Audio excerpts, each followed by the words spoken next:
Region of Durham Economic Development, and I'm also joined tonight by my colleague Stacy Jibb. So I'll just quickly go over some housekeeping items. So I'm sure at this point you're all very familiar with them, but there is the mute and unmute button. So if you're not speaking, we'll ask that you stay on mute. And if you have a question, feel free to unmute and ask away. And if you are experiencing issues with bandwidth, sometimes we find it helps to turn the video off. So we'll leave it up to you, whatever works best. And with that, I'm pleased to welcome Asif from the Durham-based company Ground Level Insights. Asif will be giving us a demonstration of the CANATRACE health screening tool that they developed. So with that, I would like to thank Asif for joining us and taking the time tonight. And with that, I'll pass it over to you. The floor is yours. Thanks so much. Great to be here, and thanks for everyone for putting this together at Durham Farm Fresh and the Durham Regional folks, Allison and Stacy and the team. We're excited to be able to kind of bring what we've been doing for a while now and to support the agricultural sector. So I'm just going to pop up a slide here. Can everybody see my slides? Yes? All right, good. So welcome to CANATRACE, which is a initiative out of my company based in Durham region. We're in Pickering, called Ground Level Insights. And CANATRACE is a 100% free platform, so a social good offering that we launched back in the first week of November to help businesses with the government requirements for contact tracing and employee screening. And in just over 4 months, we've grown this platform and brought it to businesses of all sectors and all industries to just over almost 5,000 businesses now today. And the way we've gotten there is with the help of organizations like Durham Region and Invest Durham and Durham Farm Fresh and folks like this that are helping make this happen tonight and helping spread the word. And so, like I said, it's partners like this that help us get the word out about a free tool that really it was designed to sort of take that burden away from the business owner. You're really good at what you do, which is, farming and feeding us and filling us with great, fruits and vegetables and all the things that we need to live. Your core competency is not, I would suggest, collecting people's contact tracing data and managing data and security and privacy. But we are a data analytics company. And so we felt this was a way that we could lend a hand and give back and do what we do best in this tool. And that was kind of the reason that we wanted to do this. We just kept seeing pre-lockdown so many businesses doing this on pen and paper clipboards at the door of the restaurant that you'd walk into, or that store or that farm market, or and then even worse on the employee side, same thing for screening. So we wanted to kind of find a way to help out with that, and hence was born CANATRACE. And all it is really is a platform that starts with a QR code. We create a custom QR code for every business that wants to use this. Custom being that it's branded with your logo for your business. So when people scan the QR code with their phone, it comes up with a start page with your logo, and I'll show you what that looks like in a few minutes. And then it takes you through the required screening questionnaires, depending on what those might be for your particular region or color zone in the province, because the questions are different if you're in red versus if you're in yellow, or those types of things, and manages that process. And then on the data side, under the current privacy legislation in both Canada and in the provincial legislation, you're only allowed to keep the data for 30 days at a time. In fact, you're required to keep the data for 30 days at a time, but you can't keep it longer than that. So we're actually, all the data that's collected through the platform is deleted every 30 days. So it's just the last 30 days worth of data. And two, you're not allowed to use this data that's collected for contact tracing and employee screening for anything other than public health follow-up purposes. So essentially, its only purpose is in the case of, there's a positive COVID case and public health has started a contact tracing process, that they can get in touch with you and you can provide that list, that log, or we can provide it on your behalf to them so they can follow up with the people who may have been exposed. And the same goes on the employee side. In that case, though, it would be Ministry of Labor who's coming with their inspectors to make sure you're doing things in the proper way. So that's essentially what CANATRACE is. We, as I said, we kind of put it out there for any business that wants it. And just organically, it's kind of grown to every sector. We started with sort of the bar and restaurant industry where, they had to collect this for any guests or visitors coming in. And it's grown to, business services, factories, industrial settings, and now into the agriculture sector. And we have a number of farms and farm markets that are starting to use this, both in the case of the markets for obviously guests and customers coming in, and on the other side for employee screening with workers at those markets or in the fields themselves with temporary foreign workers, migrant workers coming in. So I'll kind of just pause there for the moment. And just see if there's any questions. And then what I'm going to do is shift over and actually show you what some of this stuff looks like in terms of, when you click on or scan a QR code and go through the process. So any questions?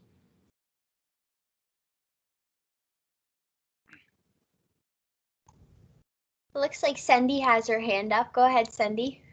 Thank you. Hi, Asif. Thank you very much for your presentation so far. It's very intriguing. I had a question for you regarding accessing the information for the contact tracing. Do you require some type of documentation, or how is that process formalized to ensure that, I guess, the individual who's asking for it actually does need it at that time? Yeah, so basically there's only kind of two ways that data gets released, right? So either public health contacts us and we release the data to them on behalf of the business, or you as the business owner operator can also have direct access to it, because at the end of the day, the liability sits with you. You're the one that actually is responsible for collecting the data. So you can have access to it and you can release the data on your own, if the inspector's there. Because sometimes what happens is, especially on the employee side, often we hear of, Ministry of Labor inspectors are just going around making sure people are actually doing the screening and following the rules. And they'll often say, let me see your log, of the people who've, scanned in. And so just having real-time access to it is a good thing for the business owner in that context. But those would be the only scenarios that we would see that. Okay, great, thank you. And sorry, one more question. You had mentioned its applicability for temporary foreign workers. Is it also available in Spanish by chance or other languages? Yes, it is. And so I'll show you that in just a second. So I will wait with bated breath. So just to kind of shift over. So one of the first farms that we started working with is Top Tomato Foods up in York Region. And they actually were using it at the tail end of last season and started playing around with it then as we first launched it into the marketplace. And so here's a quote from Nancy over at Top Tomato. And they were actually, to answer your specific question, the ones who prompted us to add the Spanish language support specifically. And we were happy to do that because we know how important it is, for those workers in particular. Not that they all speak Spanish, but many do, right? And it's very important that way. We're actually talking to a group down in southwestern Ontario right now that's asking about German language, because some of the workers that work some of those fields are German speaking as well. So we're always open to that, and we're very flexible to adapting the platform to the needs of the market from that point of view. And then the last thing I'll show you on the slides here before I jump over and actually show you a live version of the system is when somebody signs up to have a QR code for their business. And I should point out, many businesses have two QR codes. They'll have one for, let's say in your case, the market, like the guest or visitor facing part of the business, and a separate one that is for employees. And the reason for that is that the types of questions that you ask are different. So it's a much simpler set of questions and from a symptom screening point of view for the guest side, and versus on the employee side, the province has very strict, sort of, questions that they want you to go every day with employees. So that's also, something we do quite often for many businesses. I don't know, is Rob on the call? No? Yes? I see him in there. Rob's not on the call. Okay. Anyways, Rob from Nature's Bounty, we chatted earlier in the week, and we set him up on the system just, sort of as to show for tonight. But essentially, when we create these QR codes, we obviously can send you the image file for the QR code, but we also automatically embed it into a poster with your logo and send that off to you as well. Just to make it easy, you can just print that off and start right away. And so an example of that would be here. You can see we've just taken the Nature's Bounty logo, dropped their QR code into the poster, and it's as simple as that. Now this one is set up for customer facing, visitor facing, but you get the idea. Any questions on that?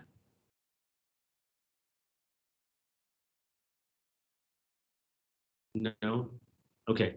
So I'm just going to shift over from the slides to show you live now what this kind of looks like. So give me 1 second. Pop over here. All right. Do you see my browser now? Yes? Okay. Yep. So this is the CANATRACE website. So if this is something you want to get involved in and use for your business, you can just go to canatrace.com and you can read more all about it here, learn about how it works. And then this button right here in the middle of the page, sign up for free, is basically what you would do to register the business. You can also go to the top right where it says sign up in the main menu as well. Either way, when you click on it, it's going to bring you to a simple 1-page registration. Literally, it takes about a minute to fill out. So your contact information, your business name, the industry sector, the address, and probably the thing will take you the longest, to be honest, is finding your logo file and then uploading it so that we can brand it for you. And that's it. It's as simple as that. There's the little privacy declaration here saying that we only keep the data for 30 days and we follow all the privacy laws in the country and so on. And that's it. You submit, and it'll come back and it'll say, we'll send you your files within 24 hours. Usually it's more like 2 or less, and it's back to you. And that's essentially all you have to do to register your business. So now let's get into the fun of it, and I'll show you actually what it looks like. So if you remember the poster I just showed you for Nature's Bounty, what we're going to do is we're going to hop over here now. And so pretend you took out your camera on your phone and you scanned the QR code. So when you do that, this is where it brings you to. So again, this one's set up for guests or visitors coming in, but you can see it's branded. And you would go through and you see we take the name of the business embedded in the text here, and then you would simply click start. I will point out to the question asked earlier, if you look in the top right corner, these are the language selections. So I can switch this to Spanish on the fly or French. We started out from day one with the platform bilingual, English, French, and then added the Spanish, as I said, at the request of Top Tomato initially. So that's how easy it is. You click start, and now it's going to take you through whatever the requirements are for your part of the province, color code, zone, etc. So in this case, for guest facing in the zone that we're in, it's pretty straightforward. It's contact information. By the way, you see here, it also supports something called autofill, meaning that if you're used to filling out forms on your phone, you don't have to always enter all the information. You can just pull it automatically, which is what I'm doing here, to make it faster for subsequent times. So I'm going name, email address, phone number. And now we'll get into currently in the province, there are 5 standard screening questions. that are required for everybody. Do you have any of the following symptoms? Yes, no.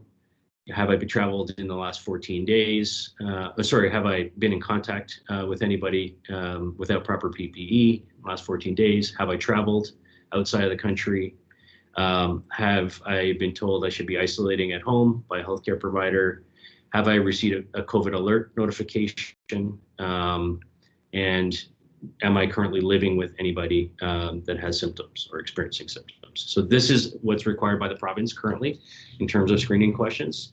And then that's it. And then you say everything I've just answered is true, and and whatnot, your declaration, and then you hit OK. And at the end of that, what you will get is a check mark success screen.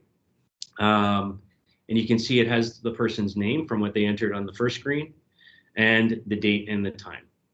And that's essentially what's really important, because if, to the question earlier about the data, if public health were to come and say, hey, we need your data for the last 30 days, somebody's tested positive who says they were at your farm store, on last Tuesday at 3 p.m. or whatever it is, they can go and they can quickly look to see who was there within an hour on either side that may have been exposed and start their tracing process from there. They don't need to go and look, for all hours of every day.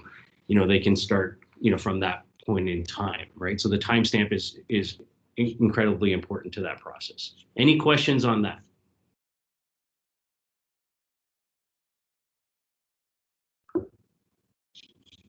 No? We're good?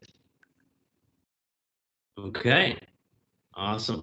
All right, so let me, what I'm gonna do now is I'm going to flip over and I'm gonna show you another one. So here's another one I set up with Durham Farm Fresh logo. And this time, this particular one I've set up for employee screening.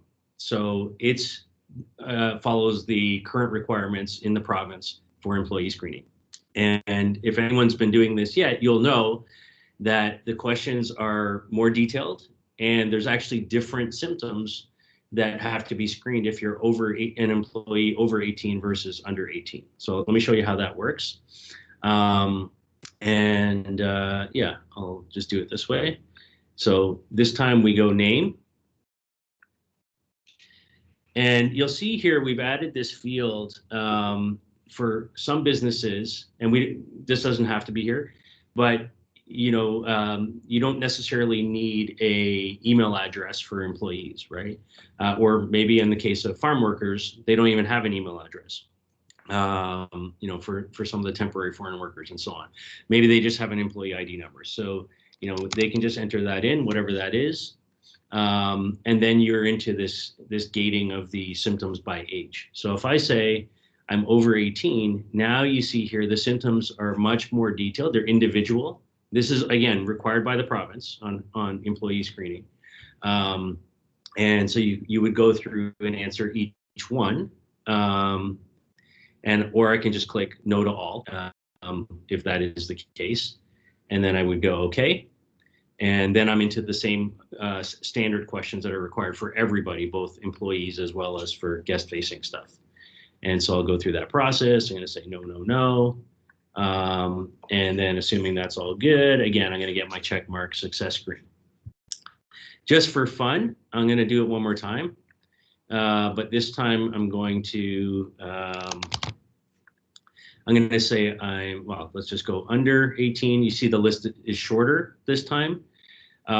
So for example, if you without going into too much detail, if you're over 18, for example, one of the symptoms is you're prone to falling often.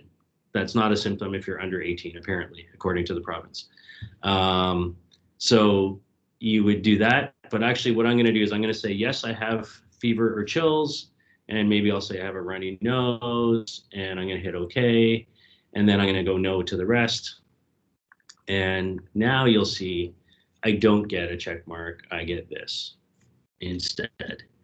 And so for most businesses, obviously they're having their employees or their workers do this as they come into the job site, into the workplace, right? And so For a lot of places, there's a security person that they have to show this check mark or this thing to before they can enter the building, or show it to the foreman on the job site, or whatever it is before they're allowed to start working for that day. And so that's typically how a lot of businesses are kind of moving forward with this kind of thing.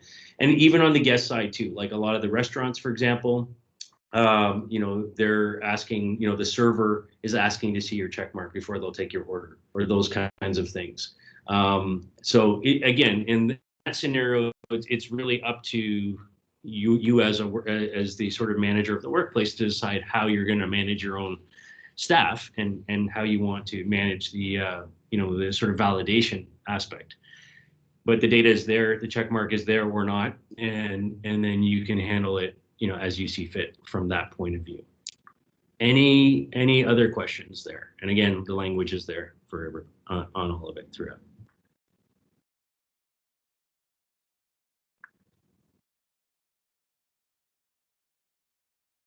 No, we're still good. All right.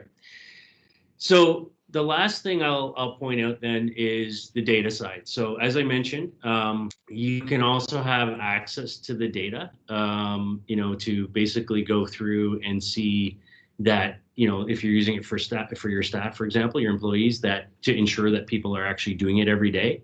A lot of folks will, on a nightly basis, check the logs to ensure that their staff are doing it, and so that if they're not, they can be following up the next day, and reinforcing that it's important to do that, because it is required currently under the provincial rules under the Ministry of Labour rules.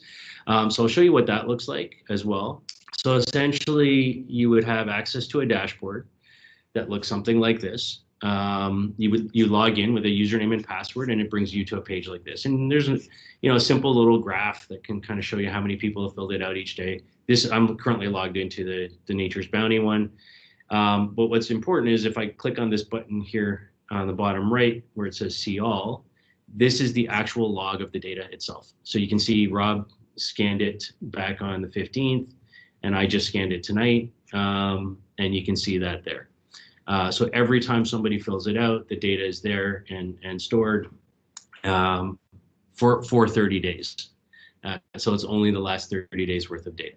And if you had, let's say, more than one QR code, let's say you had one for, say, the farm store and one for employee screening, you would be able to see both in the same dashboard. Just up here, there would be in this drop-down list, there'd be one saying store and one saying employees or something, however we named them, and the data would be separated. So, but you would have access to it all in a single dashboard from that point of view.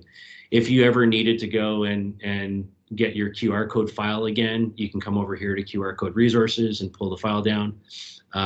So that's right there. And then the other thing that's kind of handy is if the inspectors are on site, or the public health people come over and say, hey, we need your list for the last 30 days. You can also click this button here on the top right-hand side where it says download file, and it'll actually download it as an Excel file that you can just send off to them on an email or printout or do whatever you want to do.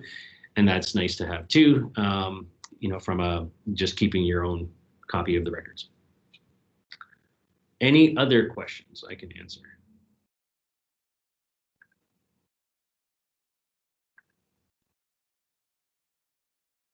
No? So I guess the final last thing to say is that, it's here, it's for you, it's to support your businesses. It's 100% free service. There's no cost involved. We're keeping it free forever.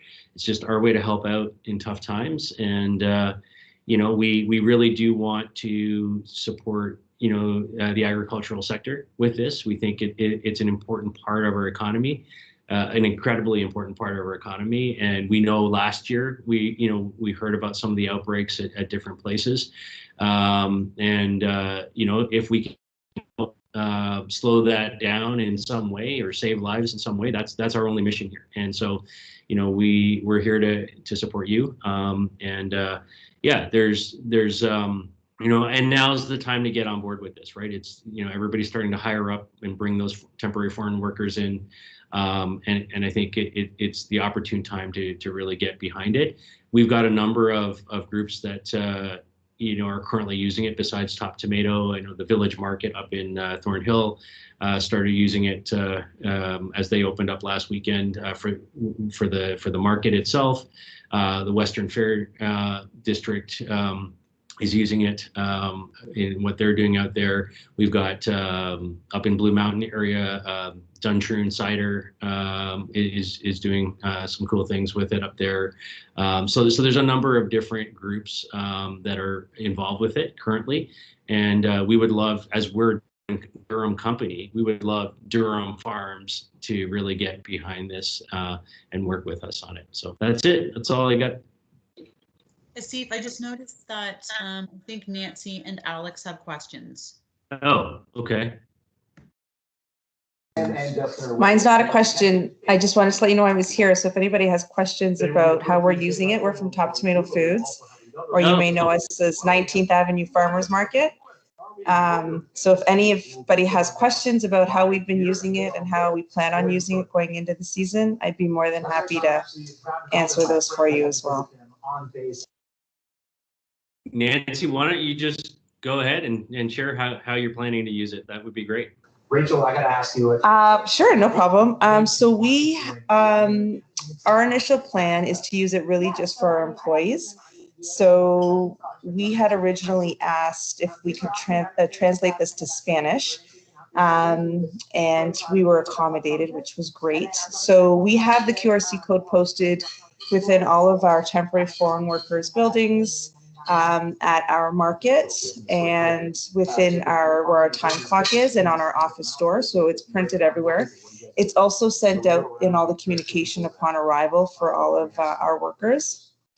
And we have a health and safety coordinator who on a daily basis goes into the dashboard and is able to sort the information by employee number to give us an indication if anybody has not done it. And then we can communicate through our WhatsApp group that we have with all of our employees to advise anybody who hasn't completed the form or the document, or the CANATRACE, sorry. So it allows us to ensure that employees are following up and they know that we're checking it. And I gotta be honest, it's peace of mind for us. It's one less thing. We had tried doing paper versions over the past couple months. It's cumbersome. It's a lot of responsibility. It's tracking. This kind of takes, with all the things we're trying to do right now, this kind of takes a big piece of it off of our shoulders and automates it for us. And I think it's a brilliant idea for anyone who's got a farm that has fun activities or where they're selling tickets, because it's something that you can actually embed in part of your communication before your customers come to the farm to have them complete that. And then they just have to show whoever's checking them in the check mark. So I think it's a brilliant, easy to use app. And I actually attend 2 or 3 other businesses that use this app as well as a consumer, and so easy, so convenient, so it works well. So I don't know if I think that covers it. If there's anything else, feel free to ask, but I think it's great. We asked for the employee number because email didn't make sense for us from the employee perspective with temporary foreign workers. But yeah, if you have any questions, feel free to reach out. I was just going to say, Alex has a question. Yeah, is that Leslie? Because I know Leslie had a question as well. I don't think Leslie's mic is working, so we'll have to read her question out of the chat. Okay, this is Alex here. Can I just jump in for a second? Go ahead, Alex. First of all, I really like the look of this. This is a fantastic looking app. I'm very intrigued and very interested in it. So thank you for putting this on tonight. My question, we have a small farm here which would have people visiting through the summer, not in large numbers, but enough that we would need to trace them. Let's say, for example, somebody didn't have the phone or something happened and we had a manual requirement to take their data. Is it possible to add it into the Excel spreadsheet format, or is there a vehicle for doing it to add it in manually?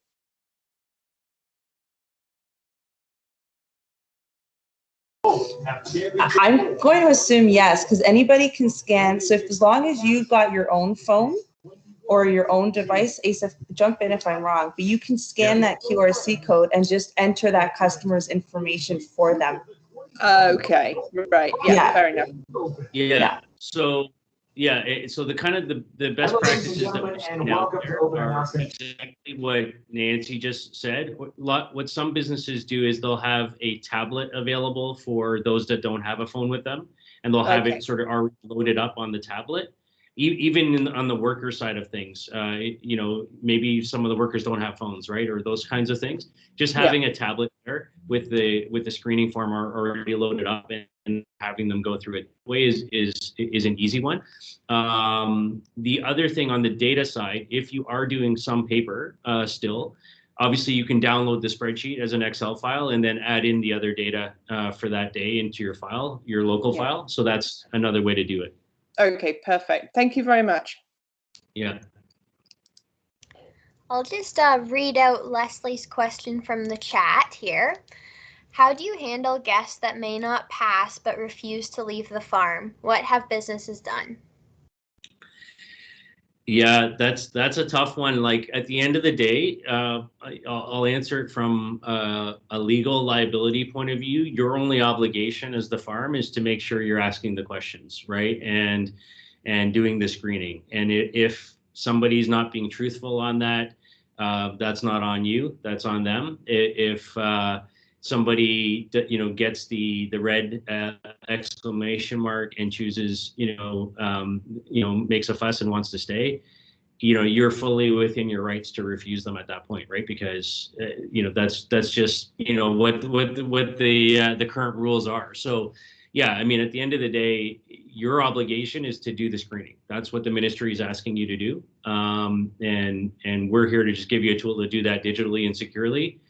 And how you handle that with your own business, is up to you, right? I mean, what I will say is on the employee side, we've seen some businesses that are a little more flexible. So if somebody's like, they want everybody to be truthful, but if somebody screens in and the employee says, I have a headache today as one of the symptoms, some employers will say, okay, we can live with a headache. That's okay.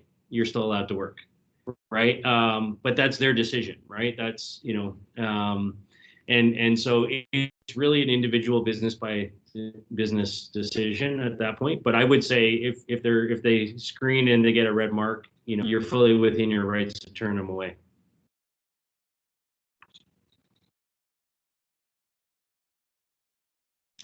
Yeah. Any other questions there?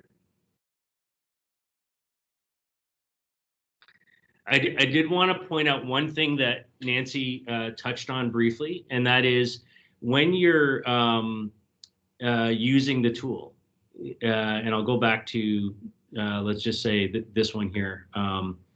So you've got this QR code and you've got it posted and printed and people can scan it. You don't need to necessarily scan the QR code. So for some businesses, especially, for example, a lot of the medical practitioners we work with, dentists, doctors, etc., people book appointments, right, to come into that business. And so what they'll do is when they make their booking, they'll send an email confirmation. And what they can do in the email confirmation is this link up at the top here.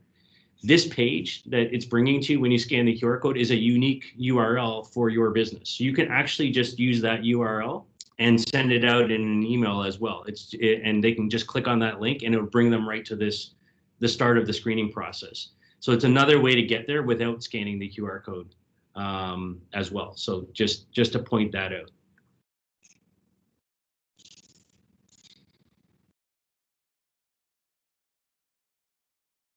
Alex?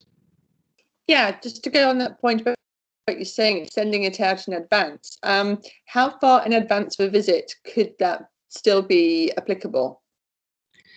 So it depends on the business. So if you're talking like on the retail side, you can send it out typically, within 24 hours is fine. The requirements are much more lax there. On the employee side, under the ministry regulations, you're required to do what they classify as active screening, meaning it has to be done as they come into the workplace. It cannot be done, beforehand. Some people will try to do it like an hour before they arrive at work, and seems to be okay. The ministry's sort of letting that go. But doing it the day before, or whatever, is not. It doesn't fly, right? And that's the thing is it's got that date and time on it, right? Sure. So some people have tried to say, I'll fill it out, now, and I'll take a screenshot of it, and then I'll try and show that 3 days later. It doesn't work. That's why it's important to have somebody that's looking at the check marks, right, and looking at that time. Yeah. So it's for visitors. I was thinking if you're sending out a pre-advanced ticket or something, so you could still do that in 24 hours, and it would be fine. Yep, that's fine. Lovely, thank you. Mm-hmm.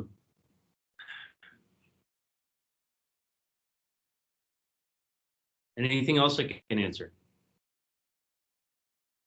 Nancy, anything else you want to add? So what do you say? Not much more to add. If you've got any questions, feel free to reach out to me. I'd be more than happy to tell you from a business, our usage, and our experience. And good luck this season, everyone. Yeah. All right. Well, if that's it, I'll pass back over to the powers that be here, our organizers, Stacy and Allison and Tammy, and we'll let it go. Perfect. Thanks so much. So I would like to thank you, Asif, for taking the time to present to us tonight and showing us all of the features and applications that CANATRACE has to offer. Sounds like it'll be a very valuable tool, and is a very valuable tool for a lot of businesses. So we really appreciate you going over this for us. And I'd also like to thank Nancy for joining. It's really nice to hear from someone using it boots on the ground. So that was a really, really nice way to learn a bit more as well. And I'd also like to extend thanks to Durham Farm Fresh for co-hosting with us tonight, and for all of you for joining. So as Tracy mentioned at the beginning, the webinar was recorded, so we'll share a link with you all as follow-up, and feel free to distribute the video to others who you think might be able to use the tool. So again, thank you all for joining, and I hope you have a great night and take care.